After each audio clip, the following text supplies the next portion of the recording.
Welcome to Everything is Everything. I'm Amit and this is my good friend Ajay, and we are sitting here on a lovely summer evening, the sun shining down on us, to talk about a subject which in a sense is like the sun. You know, it is ubiquitous. We experience it every day and yet we kind of take it for granted, which is the Indian state.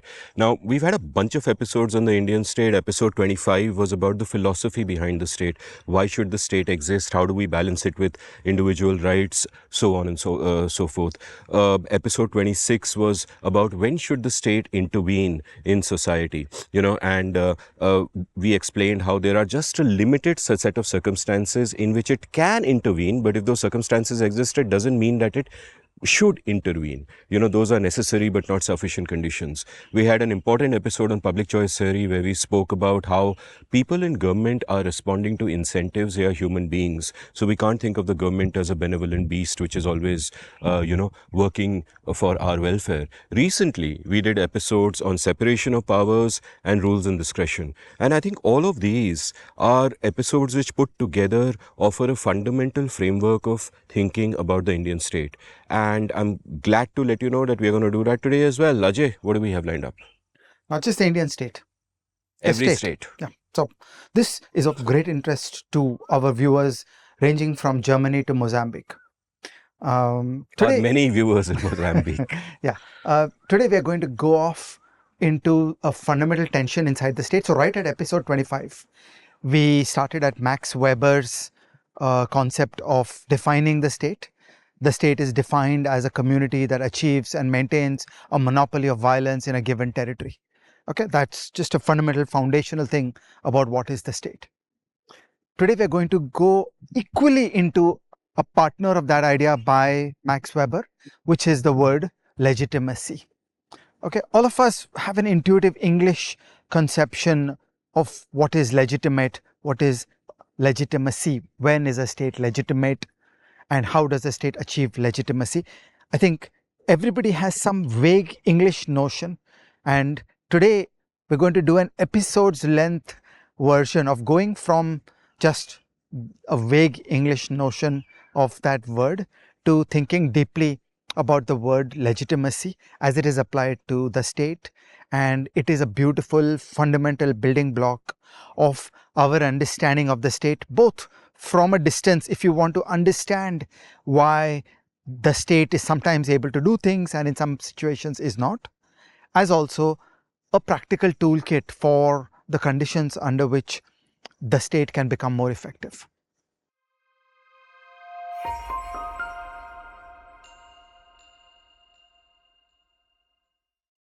So Ajay, let's start with definitions. You know, you mentioned that in the English sense of the term, right? And the thing is, as we have discussed earlier, that very often there is confusion because a word means something in everyday parlance. But if you look at it in economics or political science, it may have other nuances or it may have a more fixed definition, right? So tell me about legitimacy. When you speak about legitimacy, when you refer to Max Weber, when you're talking about political science, what do you mean by political legitimacy?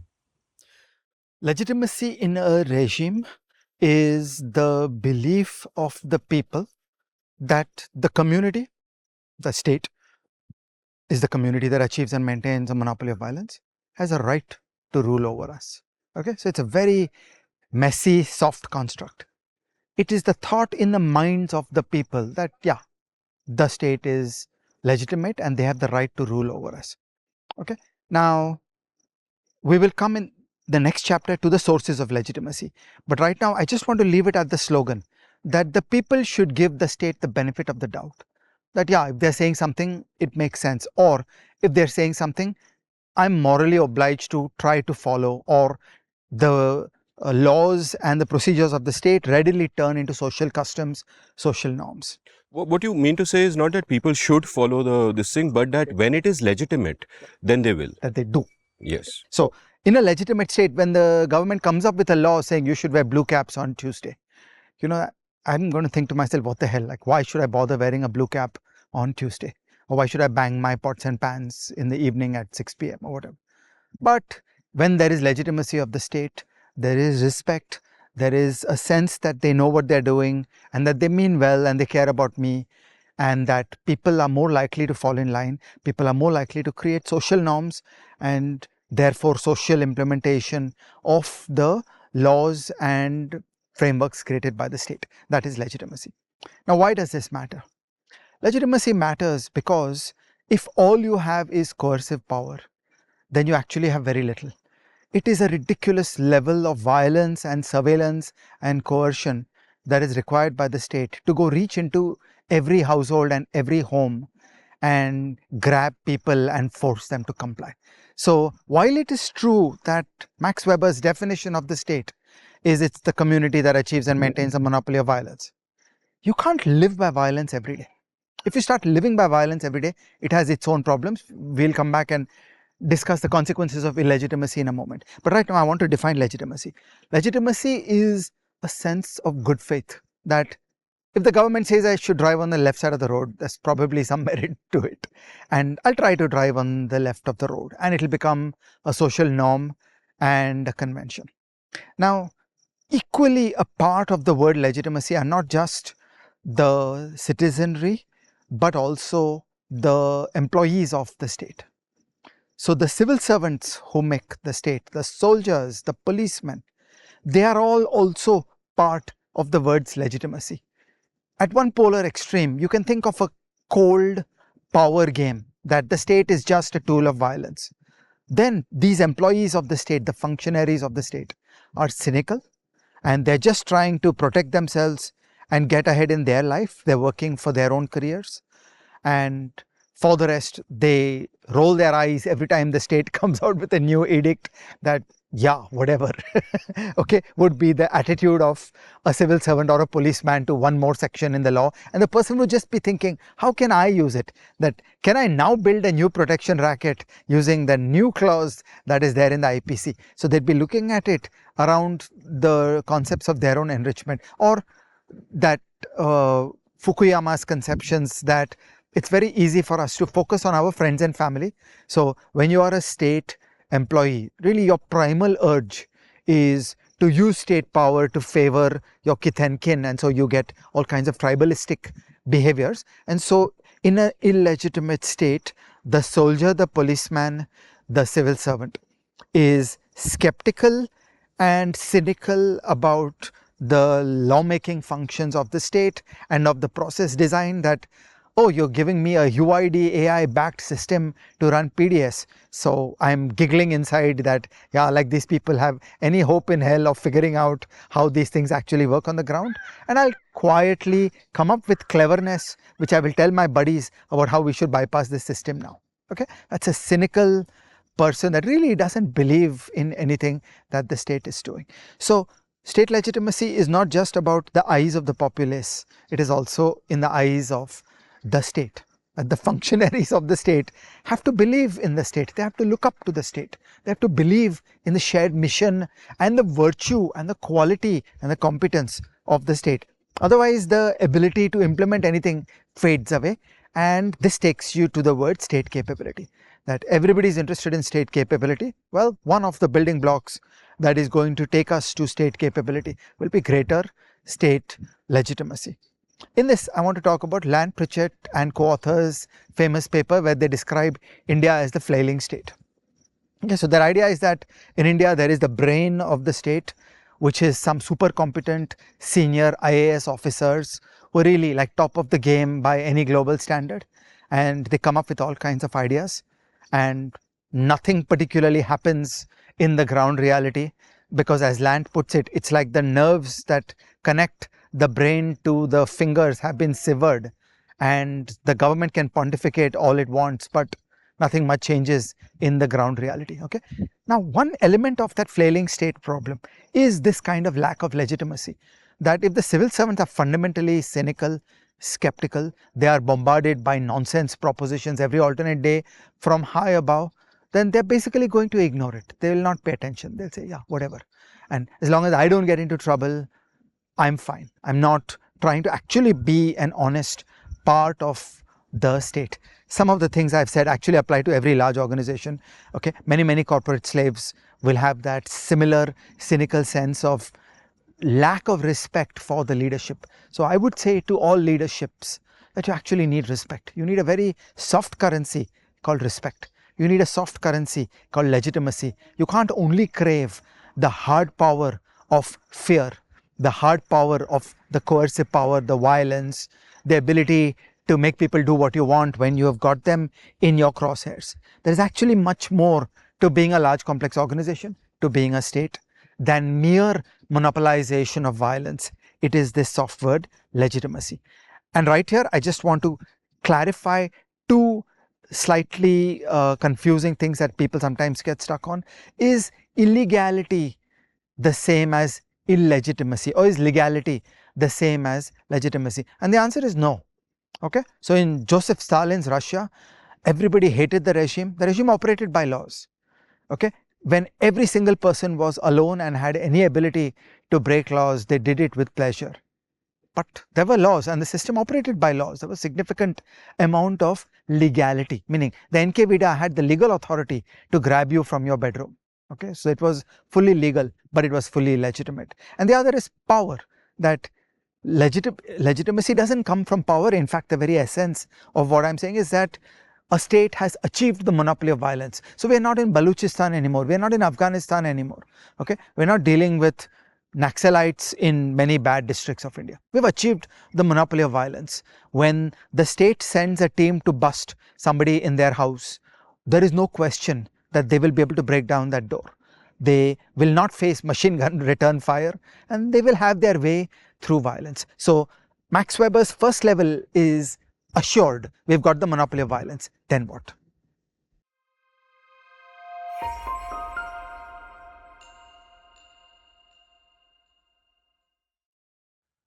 So, Ajay, what you've just outlined is the difference between political authority and political legitimacy. You can have political authority and the monopoly on violence and, boots on the ground and army and a police that can, enforce your will, as it were. But that doesn't mean that you are legitimate, right? So, you've kind of defined the word to a certain extent. I'd like you to go a little ahead now and tell me, where does legitimacy arise from in that case?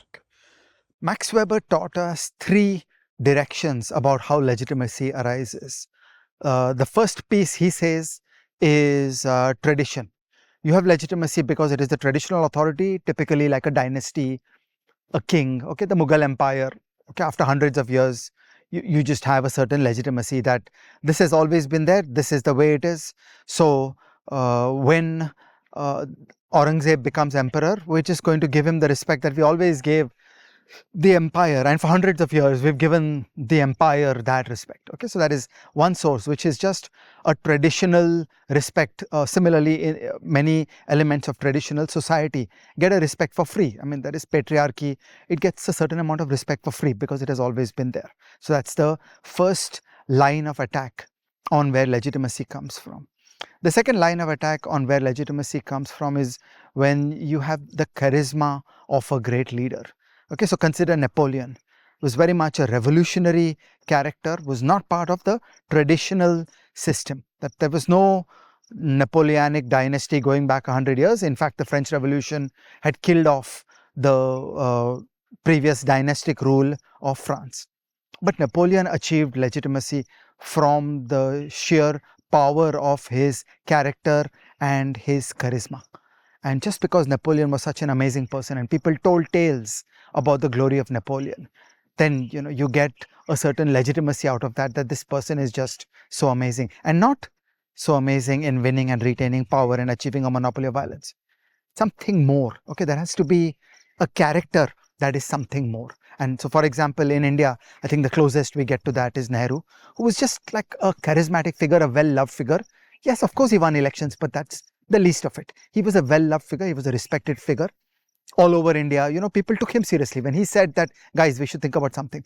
He had an authority that was a moral and intellectual authority. It was not merely that I have the big stick. Okay, so that's the second source of authority that Max Weber described, that it is the charismatic path to authority. Once again, think in corporations.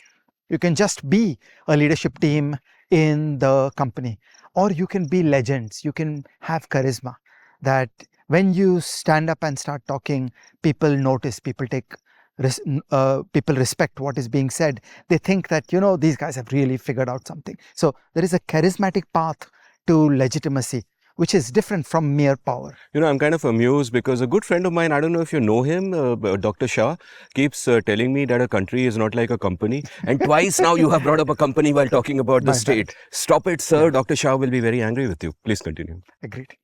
And the third pathway to legitimacy that Max Weber talks about is a legalistic, bureaucratic notion of legitimacy, that there are rules and we are obeying them. And the rules also have to have rule of law. So there has to be a fair play. It can't be the rules of the NKVIDA. In the rules of the NKVIDA, they break down your door. Okay, the rule is the NKVIDA has the power to break down your door in the early morning. Rules that are thought through, rules that have gone through a democratic discussion process, rules that achieve legitimacy because they are considered to be fair. That there is a police, there is an investigation, there is the accused has rights. You don't just harm people because you made an accusation against them. The entire rule of law, the edifice of proper, thought out, bureaucratic, legalistic rules of the game. That if you want to get a passport, here is the procedure. It's not just that you've got to find your friend in the government and you make a call and you get a passport. There is a due process. There are 14 kinds of identity that are accepted by the passport authority. You show any 3 of them, you will get the passport. And we tell tales to each other that TCS Passport Seva works really well. And when that happens again and again and again, the state acquires legitimacy, as opposed to just brutish states which have the monopoly of violence. But that is not a path to legitimacy. In modern times, after Max Weber, many people have talked about a fourth element of legitimacy, and this is like a more recent literature which emphasizes the role of performance, that a state earns legitimacy by getting shit done. So if you achieve your main business of a state, that you achieve and maintain a monopoly of violence, you keep the peace, you create public goods, you do a good job of the basics of the state, the police works well, the courts work well, you know how to do foreign policy, you don't get into losing wars, okay, you do your basics of the state correctly, then it's a path to earning legitimacy. We're in rural Maharashtra right now, where for several days there has been like literally 12 hours a day of power cuts. That's not a path to state legitimacy. So this is like an aspect of performance, like get shit done. Prove to me that you know how to do the basics of being a state. That's a pathway to legitimacy. And so, for example, in a context like the Chinese Communist Party, a lot of the respect that the Chinese Communist Party has earned in the eyes of its people is because, hell, they delivered a 10x of per capita GDP, and people care about that. So they will criticize many other things, and there are many things that are wrong with the Chinese Communist Party, but delivering the goods is one element of the path to legitimacy. So in short, 4 pathways to legitimacy. Max Weber is traditional rule, charismatic rule, legalistic, bureaucratic, procedures-based legitimacy, and more modern thinking, deliver the goods, performance-based legitimacy. Here is one idea that is on the minds of many people around legitimacy, which is not one of the 4 things that I just said, and that is winning elections. Okay, a lot of people see politics as a game, as a way to earn power, and the media breathlessly reports the results of elections like they would of a cricket match. But in this thinking around legitimacy, the elections are, not a very important thing. By now in the modern world, elections happen in many countries. That Vladimir Putin has elections and he wins them with 85% of the vote share. So in the modern thinking, this simple idea that you just play for an election, you go for broke, you win an election, done. I'm fully legitimate. Now I have 5 years rule. That's not a useful way to think about it. It is the breathless shouting of the media that, oh, you won 320 seats, you're a fully legitimate government. Okay, that's not the right way to think about it. You have to go inside the minds of the people. You have to go into the eye rolling of the civil servant or the citizen when one more fatwa comes from high above. That's legitimacy, and you don't get that merely by winning elections.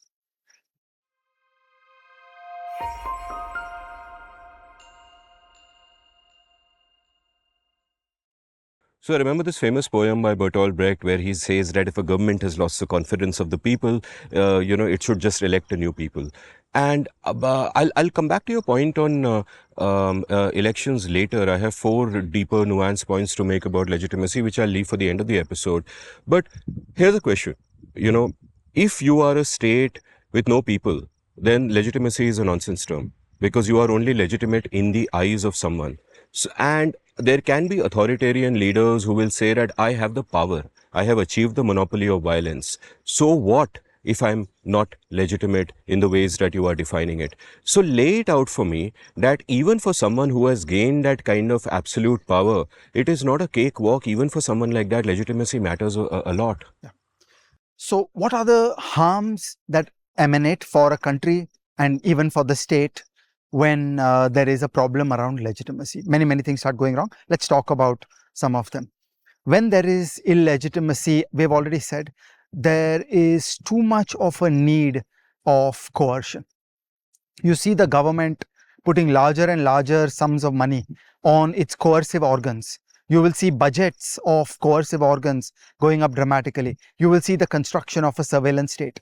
The government puts in enormous effort to try to control the people. And in a fundamental way, that is a deadweight loss. That is just a waste of money because you are trying to send your security apparatus to surveil the people all the time and make sure they are abiding by all your laws. And to really do that, you may end up with like 1 in every 3 citizens being a security apparatus member, and that's just very expensive, or in practice it's impossible. You'll never be able to surveil enough. So to get on that track of trying to build a comprehensive, huge security and surveillance apparatus to overcome the lack of legitimacy is just too much. So that is the first thing that goes wrong, that you're constantly in a cycle of violence and surveillance in the country. Another way to think about it is it's not a healthy country when there are high levels of interpersonal violence. And in this, I include the violence by the police and the hangman in the jail against the people. Interpersonal violence is interpersonal violence, whether the violence is done by a state functionary or not. A good society is one where there are low levels of interpersonal violence. So it's too much effort to coerce the people. Whereas it's really great to have that soft power where the people want what you want, where really the smile and the charisma of the people who are in the state inspire the people to maybe go along without requiring so much surveillance. So that's the first issue of what happens when there are limitations in legitimacy. Then the second set of problems is around the construction of state capability. So far, I already talked about one thing, which is that the personnel inside the state are themselves a part of the legitimacy problem. They are very keenly tuned into the misdeeds and the misbehavior of the state. Meaning they may say any kind of propaganda and press releases in public, but in their hearts, they know best all the mistakes and all the problems of the state. But here's one more dimension about the ability to build and execute complex government programs. This is about information flows. You need an information flow from the people to the state and up the hierarchy of the state to reach a variety of decision levels in the state apparatus. When the state is legitimate, people are more willing to give information. People voluntarily, cheerfully volunteer information to the state. When the state is illegitimate, the people are like, why would I tell you? Why would I bother telling you? The people start lying to the state. And of course, the same problems happen inside many layers of the state. So the ability to see the state in the sense of James C. Scott seeing like a state, the ability to see the state goes down because states can only function based on very rich information flows coming to them. An illegitimate state finds it harder to elicit truthful responses from the people who may talk to the state about what they're doing. An illegitimate state is a state that is not trusted. Then you get more problems like brain drain and capital flight because people are thinking, I don't know these characters, I don't really trust them, I don't believe in them. And then fewer people are likely to commit and tie their lives to the working of this state. Then you get to the problems of instability, of small problems turning into big problems. So when a state is illegitimate, the pattern that you see is that there could be some trivial spark, that there would be, some Jat agitation in Haryana. And suddenly it grows and gains materiality and becomes big and important in a very unexpected way. This is partly a story of state legitimacy. If the state was fundamentally legitimate, a lot more people would be giving the state the benefit of the doubt. When the state is not legitimate, people are willing to look at small facts or pieces of propaganda or demagoguery and go along with the most harsh interpretation possible. So there again, legitimacy comes into play, that if the state is legitimate, yeah, there'll be problems, there will be discontent. The discontent will lead to some small problems. A legitimate state is always one that does not merely respond to problems with violence.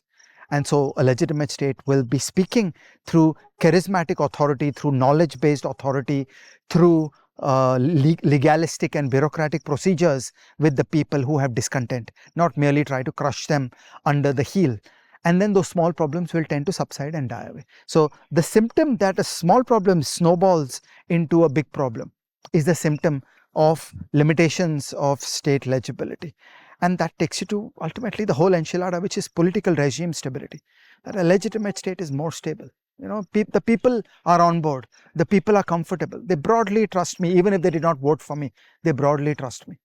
And things are then handled in a more day-to-day basis. And the regime reaches out to the people, not just its base, not just to the people that voted for me, but to a wide spectrum of people, and creates a broad base of support, of conversations, of information flows, of participation. And then when a law comes down from above, more and more people are willing to give them the benefit of the doubt and participate and comply, and social norms develop and so on. And this is again a problem that you'll see in the modern world, that with the kind of pursuit of the base that we see with so many modern populist regimes, you can win elections, but you will have a gap in legitimacy.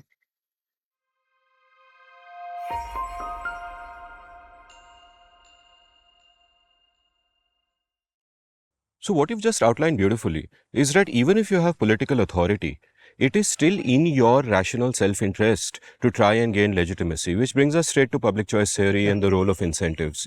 So, outline to me why public choice theory, or rather to put it in simple language, why for someone in power it would make rational sense to actually aim for legitimacy, even if they don't need to in the immediate short term, but to do everything that is required to gain legitimacy. I used a sentence a moment ago. I said that the good society is one with low levels of interpersonal violence. But that kind of thing would not appeal to the people who run the state, because in public choice theory, we know that they are self-interested actors who are working for themselves. They don't care about what is a good society.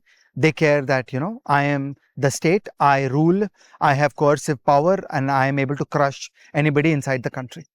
So let us put ourselves into the shoes of personnel in the state, of the people in the state, the senior leadership, the politicians, the civil servants, they are the state.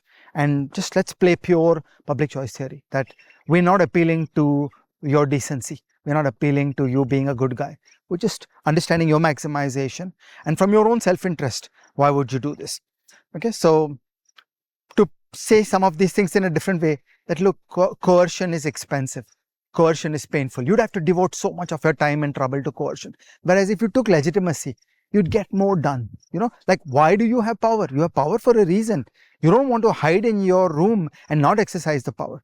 But to exercise the power, you want to have the ability to have effect upon the society. You want to extract resources from the society. So if I come up with a tax law and I am a more legitimate versus less legitimate government, there will be greater acceptance of my taxation.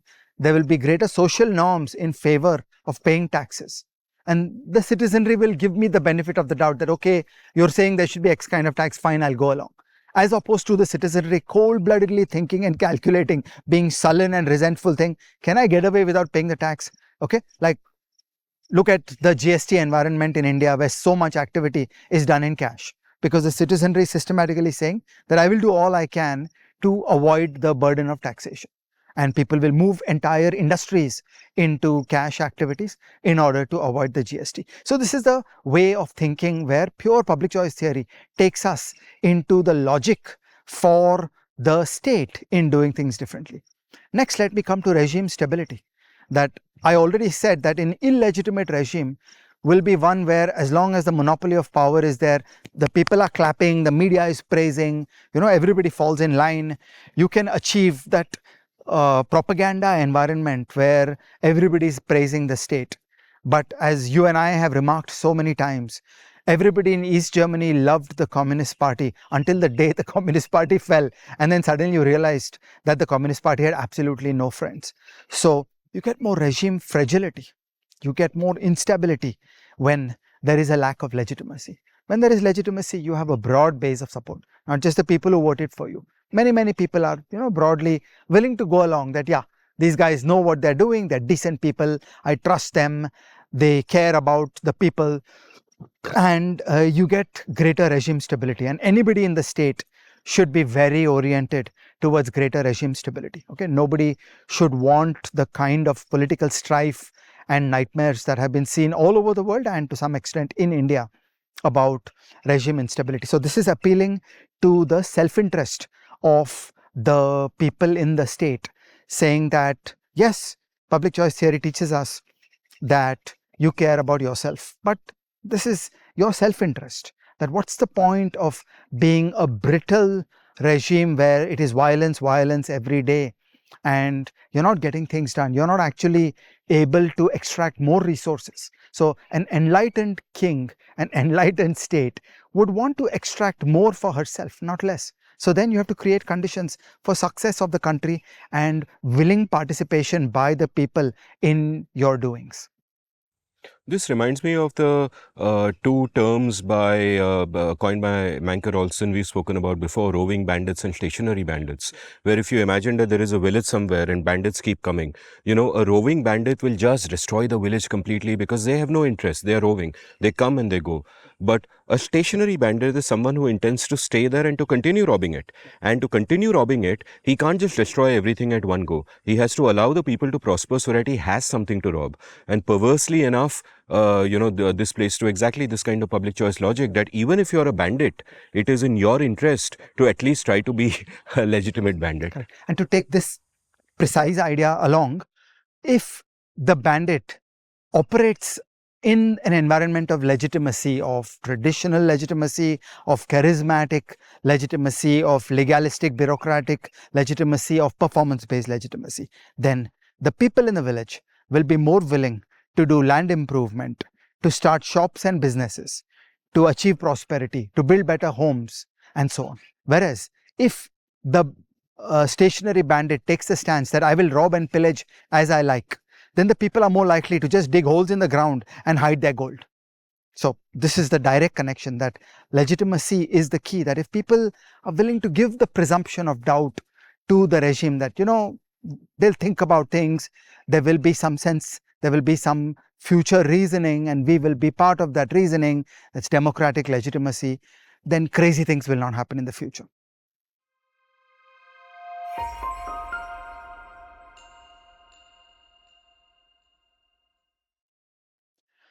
Let's take a variant of this public choice theory type reasoning and go to a different kind of objective. So far we played the idea that the state is a collection of self-interested actors who want to pursue their own objectives. Well, imagine one kind of objective which is an ideological objective. It could be some cultural agenda, it could be some nationalistic agenda.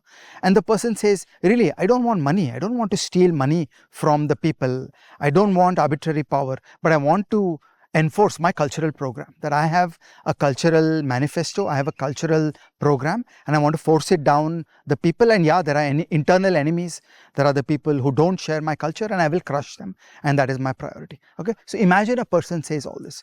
And so what is the place of legitimacy in the reasoning of this kind of political program? And here we would say that, first of all, you want the state to be as effective as it can be to pursue your agenda. And in a legitimate regime, the knife of the state stays sharp and effective. When the regime becomes illegitimate, the state becomes more blunt and more crude and less capable. So in order to pursue your agenda, you want the state as a mechanism that works. And an illegitimate state is less effective. No amount of police state behavior against the state can make the state work well when there is a lack of legitimacy. Finally, you can't control civil servants. Civil servants have their own cynicism, they will roll their eyes, and they will start creating all kinds of creative ways in which they can portray compliance with the edicts coming from above, but actually live differently. Only legitimacy can fashion the state into an instrument that actually works. The second idea is that in a legitimacy approach to a culture agenda, we grow the nation, not shrink it. So you see, these are deeply related, that if I'm an illegitimate regime and I'm pursuing a cultural agenda, then actually every day there are people who are hating me more and more because they perceive me as illegitimate and they see me as pushing down a culture agenda, and they say, who are you to tell me?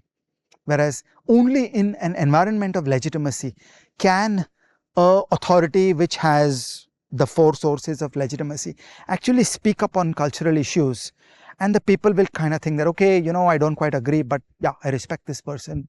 The state has a reason for saying this. We'll take them seriously. You know, we will believe them a little. We'll try to move 10% their way. Social norms will gradually change, and you'll actually get more success in a cultural agenda.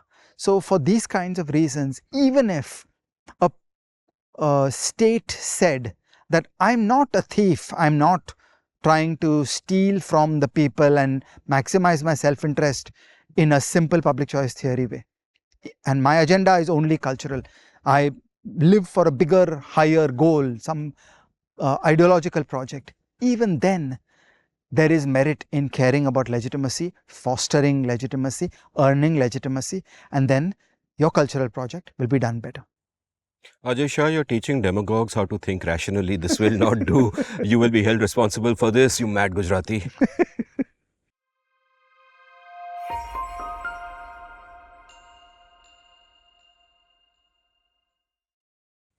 So Ajay, now that you're into giving demagogues advice on how to increase their legitimacy and win their cultural wars, how would they do this? What are the practical ways in which any government, forget demagogue for the moment, that was a joke, but any government, if it says that, yeah, that's a point, I don't just want to be in power, I want to be considered legitimate, but what do I do precisely? Yeah. This is a really important question, and this is where this episode goes from abstract ideas to action. That if we are going to think about public policy, then how should this impact us in the actual doing? So it's not just a high idea, but it is something that can be turned into practice. It has many elements, and because I am 59 years old, my memory is starting to fade. So I wrote down a careful list of the elements, and I'm just going to read through all of them because that's bigger than my short-term cash. Gentle listener, I just want to point out at this point that everything this man does on the show is completely from memory, right? In between chapters, I might look down at my phone and kind of revise. This man, it's all in his head. So I think, he's finally showing that he's human in some ways. Thank you, Ajay Shah. Yeah. So here is my checklist of what I would like to sell to every civil servant, to every politician, that here is an agenda for gaining and increasing legitimacy. Step one, increase transparency. That if you do things in secret, the people will say, who are you to tell me? Do transparency. Like there should be expert committee reports. They should be debated in the public. There should be very smart people attacking your ideas. And the government is obliged to stand up in conferences and public meetings and debate and defend itself and show draft laws before the laws are enacted, and so on. That you earn legitimacy through transparency. The second is you earn legitimacy through accountability mechanisms. An impersonal state where an income tax officer or a policeman is able to harm people at will without any fear of repercussions is the pathway to illegitimacy. So you need grievance redressal, you need audit, you need low levels of corruption so that state personnel are operating under the rule of law and the state is enveloped by the rule of law. The third is procedural fairness. This is again a rule of law thing, that the law should be known. You shouldn't come and catch my throat and saying some obscure unknown regulation has been violated by you. Did you know that on camera you cannot be consuming Diet Coke? It has to be Diet Pepsi. Okay, the law should be clear and well known in public. It should be published and everybody should be aware of what is the law. Then a fair enforcement should take place. Enforcement should take place equally against all the people. It shouldn't be that I'm singled out because I'm not liked by the regime. There should be a fair hearing where all the facts are presented against me. I get the ability to defend myself, and a neutral judge will hear the case and issue the punishment. No civil servant or politician should be able to harm anybody. This is all procedural fairness. These are the foundations of rule of law. Then the next piece is consultation, that it is important to listen to the people. So on any problem, on any issue, I'm not advocating radical democratic notions like plebiscites, they don't work too well because of incentives. Like the people have no incentive to study the constitution. But consultation is always a good thing. You should go out of your way, meet people, have open formal consultations where questions are put to the public and the public responds through a variety of channels. The responses of the public are summarized, there are town hall meetings and so on. The next path to legitimacy is decentralization and that kind of deep democracy. We have an EIE episode on decentralization where you always devolve power, that you do the least possible things at the union, you push more to the states, you push the most to the cities, because in the city, the people can directly see and talk and touch the civil servant, the politicians. They are able to see the sidewalk, they are able to see the repairs of the sidewalk, and that process creates legitimacy. Then the performance-based conception of legitimacy, deliver GDP growth. Okay, so 1991 to 2011, it was the fundamental halo around the Indian state because by God, you delivered. That you got a 4x of GDP growth over those 20 years. And it is really when growth broke down that many of the other problems started arising. Then legitimacy comes from a display of expertise. You earn legitimacy by showing expertise, so that the edicts of the government should not just be that some random thing came down from the top of a mountain that, Moses went and met God and these are the 10 commandments. Okay, that earns no respect. There has to be expertise, there has to be competence, and that expertise has to be displayed. That you have to put out documents. It may be only a handful of people will read those documents, but then they will talk to their friends and they will talk to their friends, and a respect goes off that, this is well thought out. As opposed to just coming out with something without the reasoning, that you have to show the reasoning and you have to show expertise, that people respect expertise, that I may disagree with the outcome, but I want to see that you have the brains, you have the smarts, and that is where again teams matter. I remember a funny moment in Indian history. There was a stage where Jagdish Bhagwati and Yashwant Sinha were together on a conference panel. This was when Yashwant Sinha had recently become finance minister. And Jagdish Bhagwati helpfully turned to Yashwant Sinha and said, you're a new finance minister. Like, it really matters. You need expertise. You should be getting like the best people in the country to be part of your government, and they should be your advisors. And Yashwant Sinha named a couple of people that were with him and were going to participate in his ruling arrangement. And Jagdish Bhagwati famously said that if they are economists, then I'm a Bharatnatyam dancer. Okay, so teams, expertise, competence, these things earn legitimacy. Then comes a respect for norms. Norms are an intangible path to charismatic power. That you're just seen as a good guy when you abide by norms, when you talk about norms, that the crude use of hard power, that I have the power to do something and so I'm going to do it and I will destroy all the norms. This hinders legitimacy. People want to see a nice guy. People want to see a graceful person. Okay, so think of Jawaharlal Nehru. There was plenty of stuff he could have done because, the Indian state was quite limited at that time, and he could literally have gone down the path of becoming one more third world dictator. But there was decency, there were norms, there were many things that are just not done. And that earns respect, that earns legitimacy. Finally, the information ecosystem, that truth matters. In the modern world, propaganda has become the main strategy of most governments all over the world. And this is corrosive. It harms legitimacy because the people discover that, oh, you were bullshitting them. So telling the truth matters. Government spokesmen, press releases, press conferences, these are all very important events. People want to see that by and large, we're being told the truth, and that creates legitimacy and that earns legitimacy. So this is like the toolkit on how a regime can earn and maintain legitimacy, which is as critical in a successful state as the hard power, as the coercive monopoly of violence, the ability to destroy people that don't go along with the regime.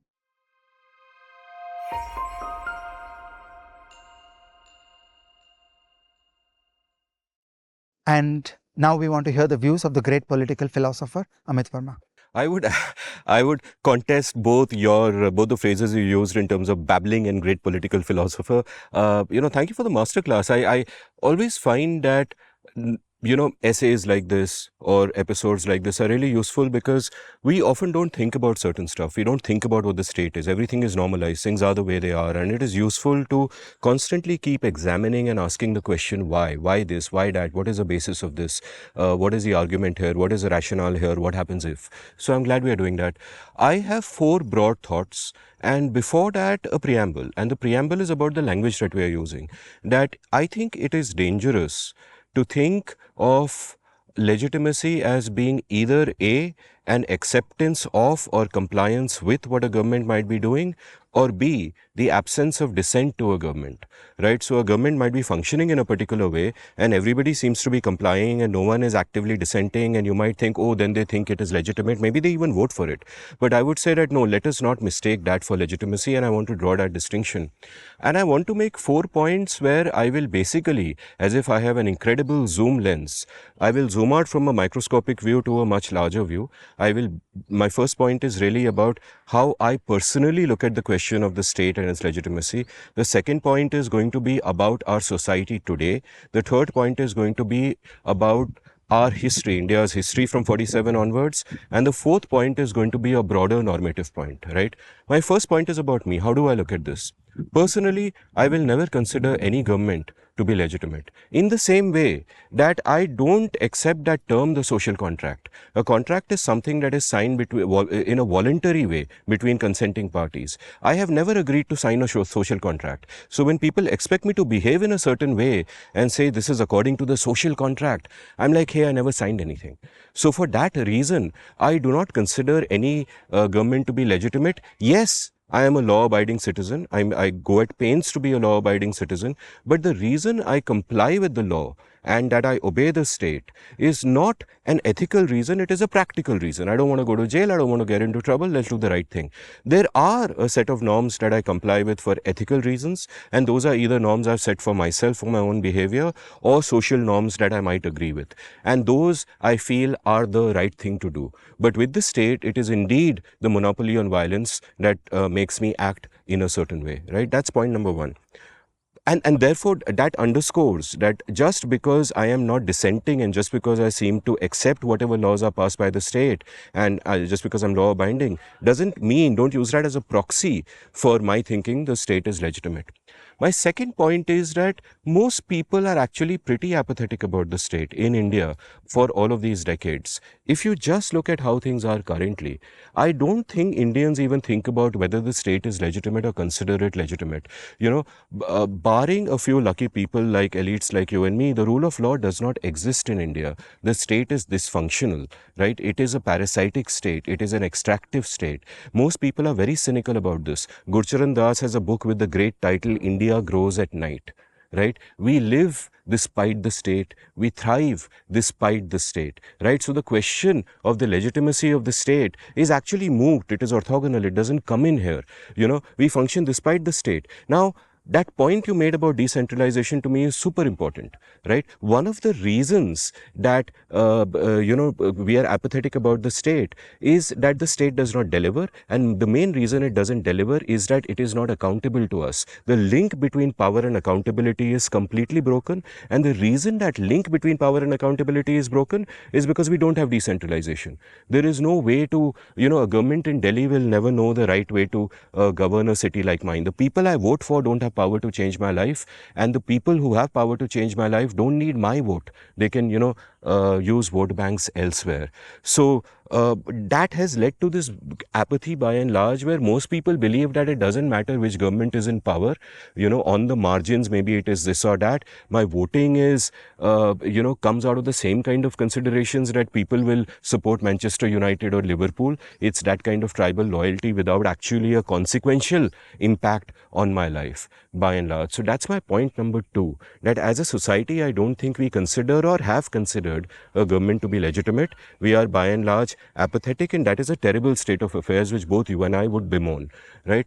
My third larger point is a historical point. This is a point that I came to realize while doing the Seen and the Unseen, and I've explored in many, many, many episodes with constitutionalists, with lawyers, with economists, with all kinds of people. And no doubt you and I have discussed it as well, though I don't remember a particular instance when we have, which is this, which is a fracture at the heart of the republic, which is that when we created our constitution was a constitution created by an initially unelected liberal elite and imposed on an illiberal society.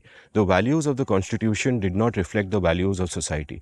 And this is for very good reason. There were arguments about this. Our society was riven by caste, by sexism, by misogynistic behavior.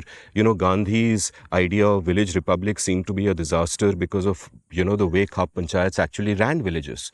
So, Ambedkar famously spoke of villages as dens of ignorance, sinks of localism, and so on and so forth.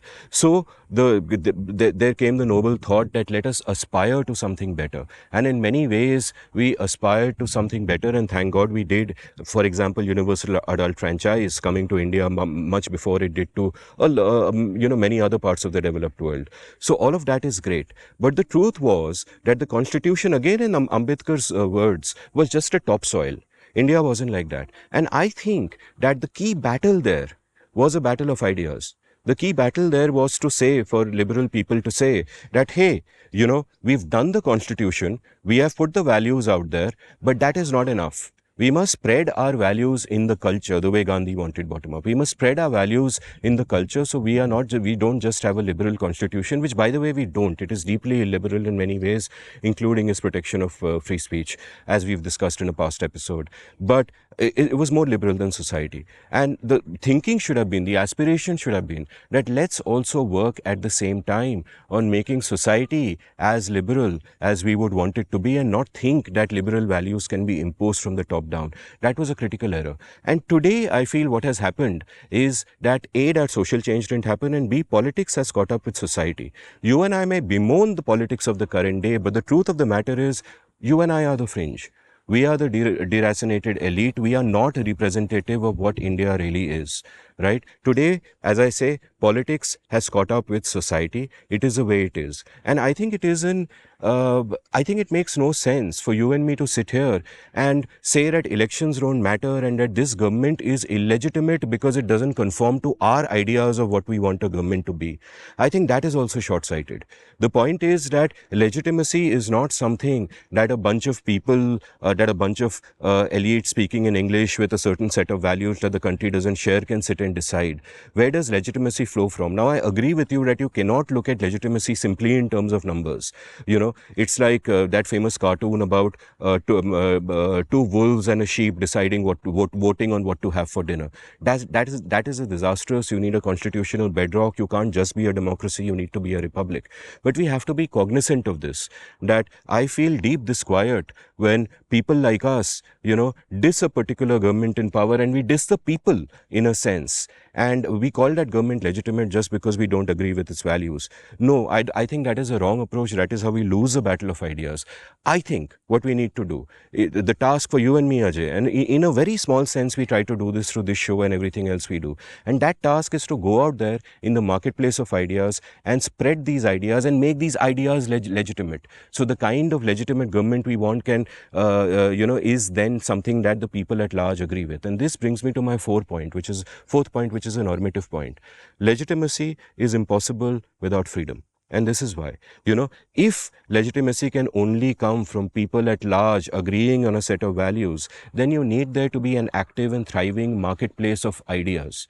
Right? You need people with different kinds of ideas. Ajay comes and says ABC, Amit says XYZ, Vaishnav, says something else. You need that contestation, you need that freedom to happen. And that freedom isn't there in India. We don't have freedom of speech. We don't even have free markets. I would argue that, and this is a point you have made eloquently in the past, we don't actually even have free and fair elections. Because as you pointed out, elections are not just about voting. I actually think that as far as, EVMs are concerned and voting is concerned, let us assume for a moment that all of that is kosher. In terms of the actual voting, everything is happening fairly. But the machinery of democracy also requires free speech. The opposition should be able to say whatever they want. You can't freeze their bank accounts and take their money away and stop them from campaigning. That stops it from being a level playing field, right? And I'm not going to point fingers at one party or any other party, right? I think every party in India has essentially failed. In economic policy terms, we had grand successes between 91 and 2011, but that larger battle has not been won, that larger battle has not even been fought. And that is a challenge for us, that we need to, if we are going to hold up legitimacy to a liberal view of the world, then our task is to first spread liberalism in society itself. And for that to happen, freedom is a prerequisite. And this takes us back to episode 25, where we spoke about why does a state exist? To protect our rights, to protect our freedoms. You know, it is a necessary condition. Without freedom, you cannot talk of legitimacy. And, therefore, I'm perhaps casting a cynical eye on this whole episode, but I think it's important to look at all these frameworks of legitimacy and to aspire towards a better world and a better India.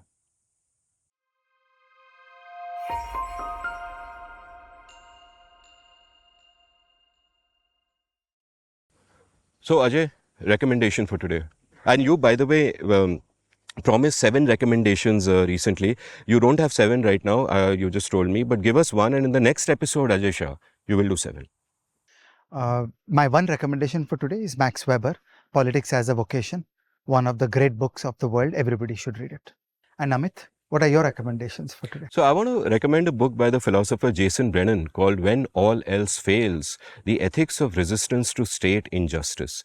Right? I first read this book a few years ago. Our mutual friend Abhinav Singh recommended that I read this book, and he said, you got to call Jason Brennan to the Seen and the Unseen. I loved the book. I called Jason on this on the show, so there's an episode with him. And I remembered this episode last night when we were talking about this because I remember that during the episode we actually discussed state legitimacy. He referred to a book by Michael Huemer which is just on state legitimacy, which, gentle readers, you should also read. You can see that here. And this particular book, When All Else Fails, asks a very fascinating question as a thought experiment, right? And it's a two-parter. So let me ask this to you and get your response, right? Supposing I am sitting here and a random guy comes and starts beating me up. Will you intervene? Supposing that random guy is a policeman, will you intervene? You will. It is a very basic. I mean, you will, because I'm your good friend, and you just will. But the second question makes people react very differently, because they're like, and imagine it's a stranger. You're going on the street and some random guy goes and hits a beggar. Your first instinct is to intervene. If a policeman with a lathi is beating the beggar, you stay away, because and this brings in mind not just a question of authority, but also a question of legitimacy, that in a way you are according legitimacy to the policeman, and you're saying that I cannot treat his act as immoral simply because he is wearing that uniform. So I don't want to take a position on this. I don't even remember, that episode was 5-6 years ago. I don't even remember what position I took on it. I think I kind of threw a lot of counterfactuals at Jason, though I was kind of blown away by the clarity of his thinking and the power of his ideas. But gentle readers, thought-provoking book. You can check it out. It'll make you think about a lot of issues, including state legitimacy, including morality. It's a great book.